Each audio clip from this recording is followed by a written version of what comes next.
در شهر کنیبادان بهر استقبال سزاوار جشن استقلال دولتی ساکنان جماعت دهاتی به نام لاهوتی پیشاهنگی می‌نمایند. بخصوص صاحبکاران وطنی، صاحبکاران برون مرزی و هر ساکن دهه‌های لاهوتی جهانزیب و سنجیدزار با پشتیبانی کامل از فرمان پرزیدنت جمهوری تاجیکستان درباره آمادگی‌های همه‌جانبه و جشن 35 سالگی استقلال دولتی در کارهای سازندگی در رشد دهات در آبادی وطن سهم و نقش سازنده دارند.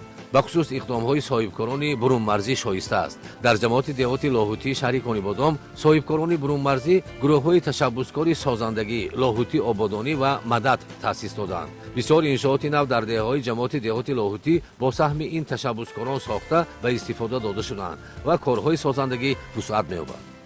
با اقدام‌های سازنده راه‌های دهه‌ها منفرش اساسی محله‌ها آباد کرده می‌شوند. در تعمیر و مجهزگردانی بناهای مؤسسه‌های تحصیلات میانه عمومی، بیمارخانه و مرکزهای سلامتی صاحبکاران وطن‌دوست سهمگذاری می‌نمایند. ساختمان میدان ورزشی در نزد مؤسسه تحصیلات میانه عمومی رقم 30 با سهم و اقدام گروه لاهوتی آبادانی سهم ارزنده ارزیابی می‌گردد. از جمله خود مردم خواهش آن دارند که برای آبادانی دهه خود وطن خود دیار خود که در تشبث پیشوای معظم ملت پرزیدنت کشور این چیزها یک چند بارها تاکید شد از جمله در پیام نیز این کارها خیلی وسعت یافته شده است.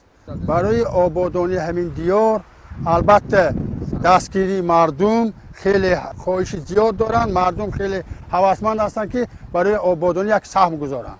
چون اقدام بنیاد تالار ورزشی در نزد مؤسسه تحصیلات میانه عمومی رقم 41 را گروه تشبثکاری سازنده مدد عملی میکند و صاحبکاران برون مرزی نقشه های نوی بنیادکاری و آبادانی را طرحریزی مینمایند.